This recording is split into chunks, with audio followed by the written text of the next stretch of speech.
I do appreciate all your service and your continued commitment to the realignment of Marines and to a robust Navy presence on Guam.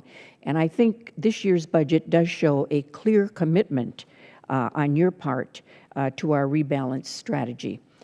General Amos, can you comment on the progress that we've made in the last year regarding the realignment of Marines from Okinawa to Guam? Can you comment on the significance of the Governor of Okinawa signing the landfill permit, and how important is it to remove the restrictions on Government of Japan's funds in this year's defense authorization bill? What impact do those restrictions have on our partnership with Japan? Congresswoman, first of all, we remain, as I said last year, bullish on this move to Guam. We're planning on it happening. We need it to happen as to aid in our redistribution of the forces in the Pacific.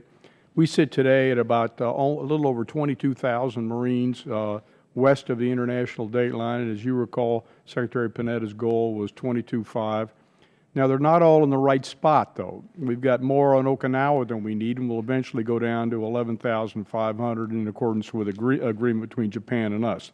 4,700 of those roughly 5,000 will go to Guam. We're still planning on that.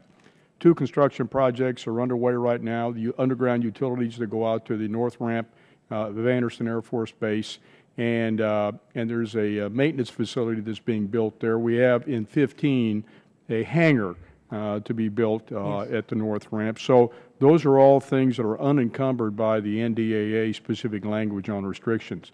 So we're planning on doing this. As you know, the supplemental environmental impact statement should be complete, scheduled to be complete towards the end of this year. That means by early 2015, next year, this time by next year, we should have a record of decision. And when that happens, and that then allows the, assuming that it goes the way we hope it goes, that allows then the planning for the construction of the training ranges and the living cantonment and the building cantonment in our headquarters. So we're actually doing well. There's money in the budget all the way out till 2020 and beyond to do this. But you're absolutely right. The NDAA is pretty strident with regards to not spending money until we have a comprehensive plan for Okinawa, Guam, the realignment in the Pacific, and Hawaii.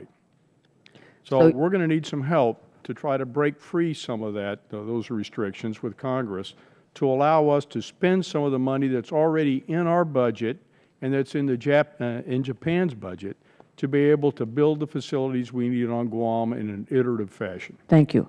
And we will continue to work on that. The next question I have is for Admiral Greenert. At a hearing last week, Admiral Locklear indicated that it was very important for there to be a robust depot-level ship repair capability with a dry dock on Guam. Now, I think we can all agree with that assessment. Admiral, can you elaborate on why that specific capability is important to the Navy and our readiness overall in the Western Pacific? We've spent many, many years building up a specialized workforce on Guam, and I would hate to see that capability decline and for the MSC ships to be going to foreign countries for repair when we do have the capability on Guam. Ma'am, Guam is very important to me, to Admiral Locklear, to Admiral Harris, our commander of the Pacific Fleet. It's strategic. I agree with Admiral Locklear's assessment. I want to, and I will do what I can to move this ship repair contract, get going, get back up to speed. I'm with you. We've got to get workers working. I don't want to go back, all the way to the U.S. It's a long way back, there to do ship repair.